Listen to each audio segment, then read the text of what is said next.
Bonjour, bienvenue dans cette vidéo dédiée à la présentation de NetSuite pour les sociétés de services. Quelques mots tout d'abord sur NetSuite. NetSuite est le leader des ERP dans le cloud, né en 1998. Il y a aujourd'hui 7000 employés globalement. Il y a 40 000 organisations et filiales qui gèrent leur business sur NetSuite. C'est à peu près 3000 clients tous les 12 mois. Et NetSuite aujourd'hui est une Global Business Unit avec environ 1 milliard de chiffre d'affaires au sein du groupe Oracle. Nous sommes ici pour parler des sociétés de services, quels sont leurs challenges et comment NetSuite peut les aider.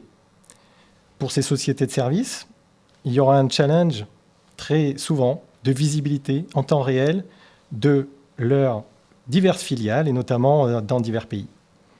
Bien sûr, pour ces sociétés de services, c'est souvent une approche par projet et avec la nécessité de suivre vraiment la rentabilité des projets. Également, par rapport à ce projet, il va falloir suivre son revenu en fonction souvent de l'avancement de ce projet. Également, pour ces sociétés de services, il y a l'enjeu fort de trouver les meilleures ressources et de les affecter au projet.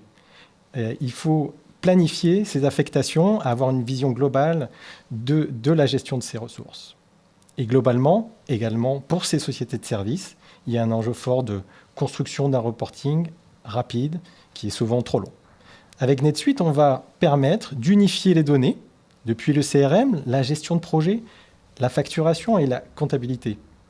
On va permettre un pilotage opérationnel avec la gestion des ressources et financier. Et puis, NetSuite étant un outil de reporting et de business intelligence, eh bien, on va pouvoir raccourcir les temps de délai de construction des reportings. Quelques généralités sur NetSuite tout d'abord. Eh bien, NetSuite est une solution cloud. On a une solution avec un modèle de données unifié, que ce soit le CRM, le billing, la comptabilité, mais aussi les données transactionnelles et les données de reporting. Ce qui fait qu'on peut gagner du temps et évidemment avoir en temps réel un suivi de nos données. C'est un cloud multi-tenant avec tous les clients qui sont sur la même version à un moment donné.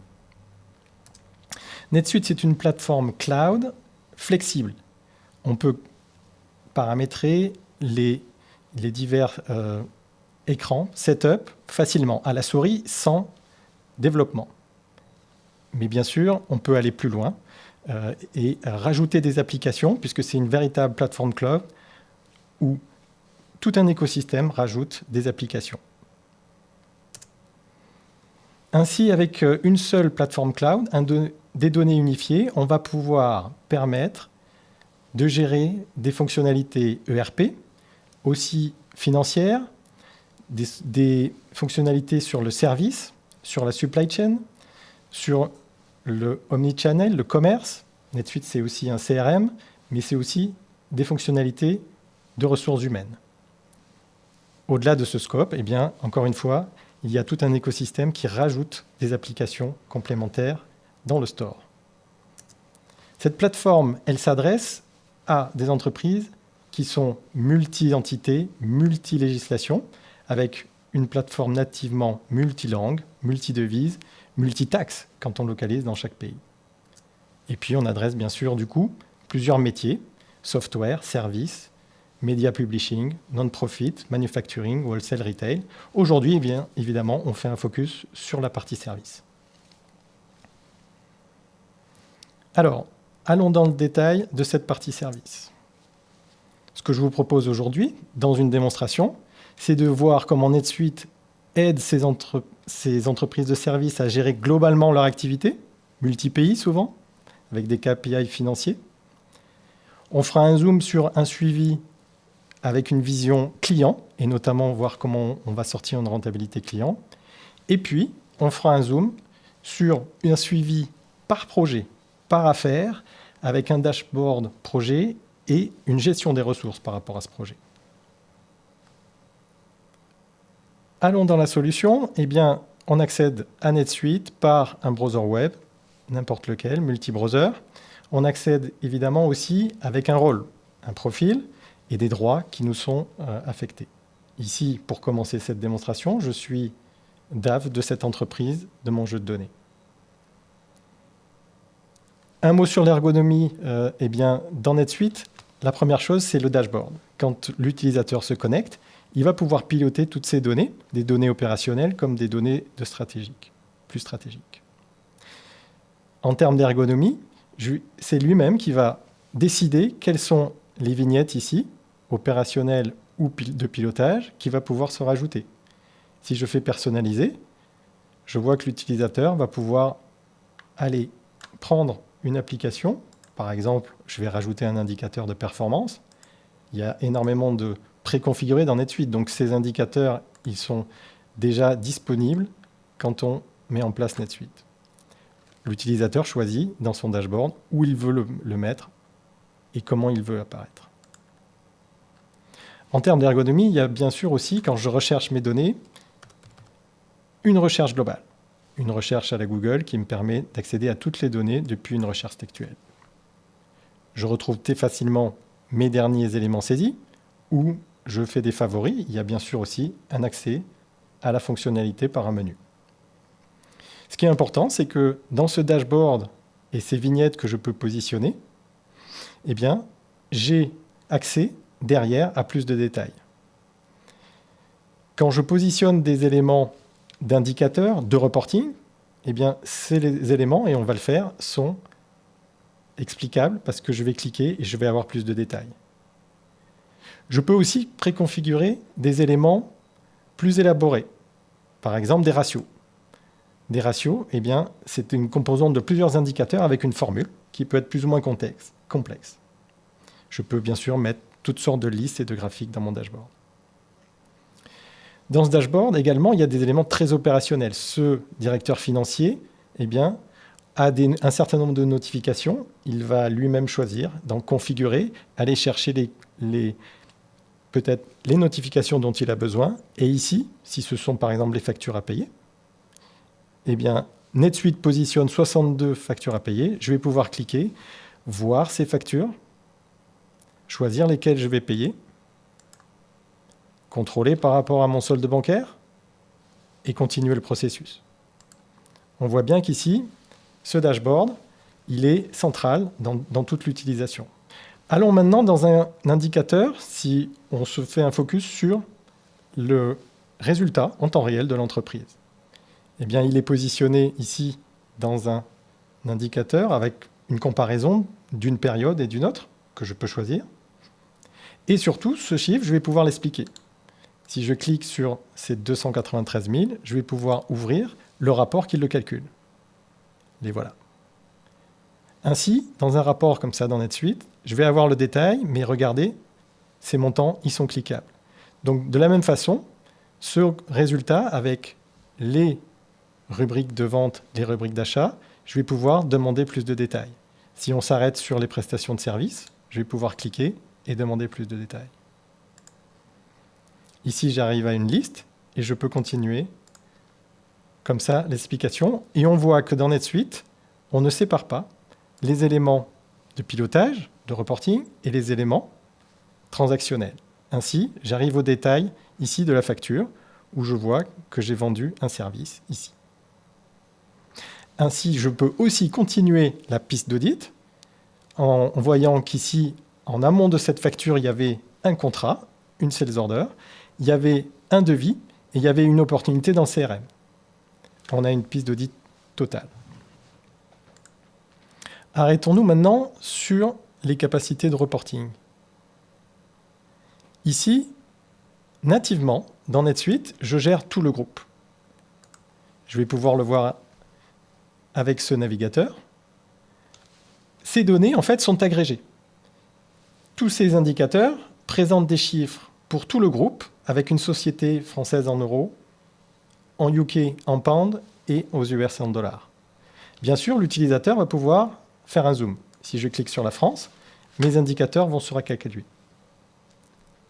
Si je clique sur les US, vous voyez que les chiffres se présentent en dollars cette fois-ci, avec une agrégation possible, quand je remonte sur le top de la pyramide, pour présenter les chiffres agrégés en euros, avec une mécanique de calcul de cours de conversion. La même chose sur le compte de résultat de tout à l'heure. Eh bien, ce compte de résultat, il va pouvoir en fait être affiché par filiale parce que nativement, il est agrégé. Si je choisis filiale comme critère de colonne, j'ai cette fois-ci ce compte de résultat par filiale. Et puis, bien sûr, je peux faire des filtres pour toutes les filiales ou d'autres filtres d'ailleurs qui sont préconfigurés.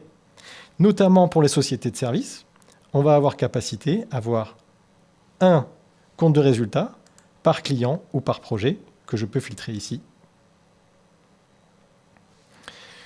Dans les outils de reporting comme ça dans NetSuite, ici on est sur l'exemple du compte de résultat, eh bien, je peux demander une vision plus ou moins agrégée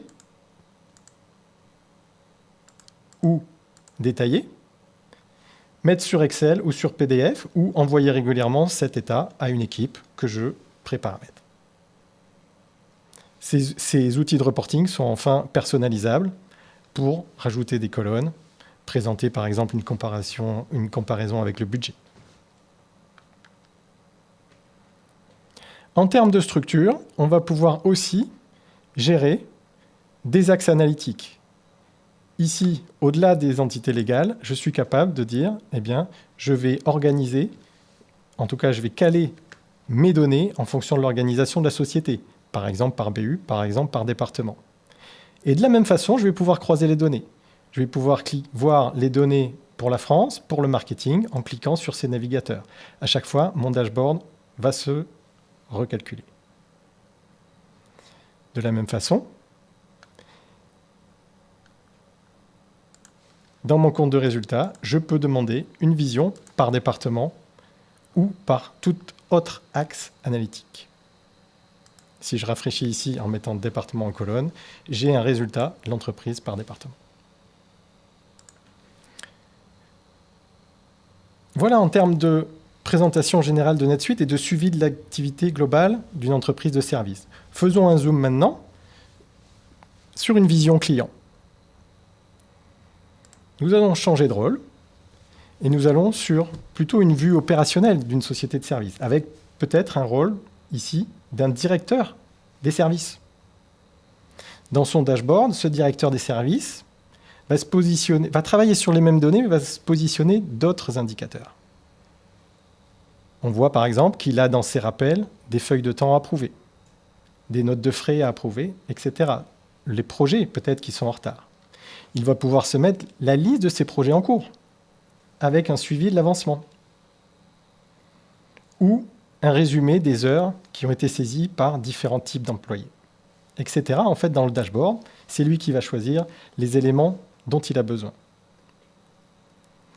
Si on fait un zoom sur un des projets, et d'abord avec une vision par client. On voit qu'ici, on a un projet pour le groupe Total. Si j'ouvre par ce lien la fiche client, je vois que j'arrive à cette fiche client, mais aussi à son dashboard client.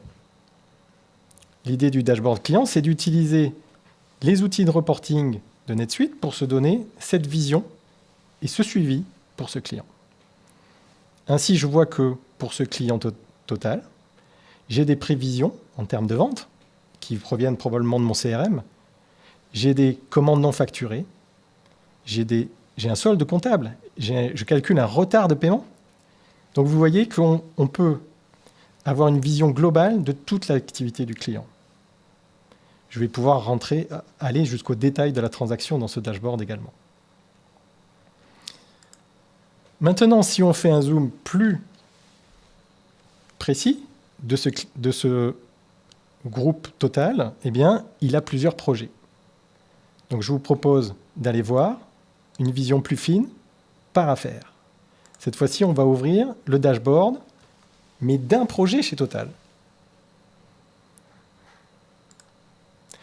Dans ce dashboard projet, on voit que je peux avoir un suivi financier avec un résultat, une marge et un résultat opérationnel de ce projet, avec un détail des coûts main-d'œuvre, peut-être notes de frais, peut-être de la sous-traitance que j'ai effectuée au titre de ce projet. On voit bien qu'ici, dans NetSuite, je vais pouvoir imputer tous les éléments sur un projet. que ce soit en termes de revenus, que ce soit en termes de dépenses. Dans ce dashboard projet, je vais également voir les différentes phases du projet et leur avancement. Je peux d'ailleurs me donner une vision plus d'étalement dans le temps de ce projet avec les affectations de chaque personne. Et puis, j'utilise tout indicateur que me permet NetSuite pour le suivi de ce projet. Ici, dans ce projet, on voit le pilotage financier et opérationnel avec l'avancement du projet.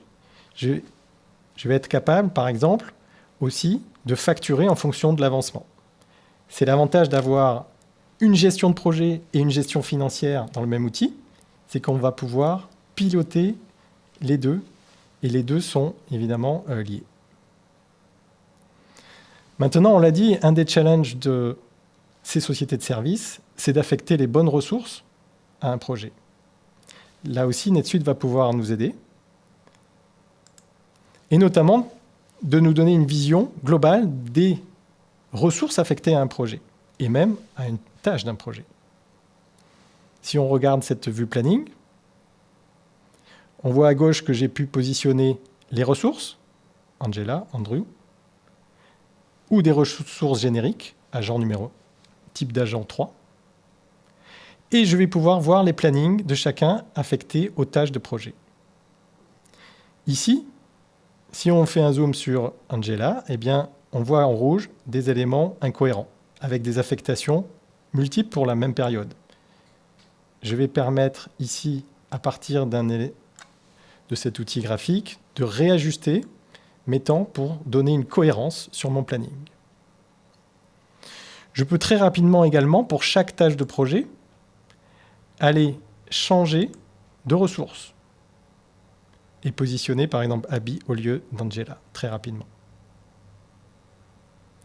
Ce que va permettre aussi NetSuite, c'est aider à trouver la bonne ressource en fonction de compétences. Si je crée une nouvelle affectation, je vais me servir du système pour aller chercher sur une date et sur une période les bonnes compétences. Ici, le 12 juin, je vais pouvoir dire je recherche une compétence BI, CRM par exemple, et lancer le système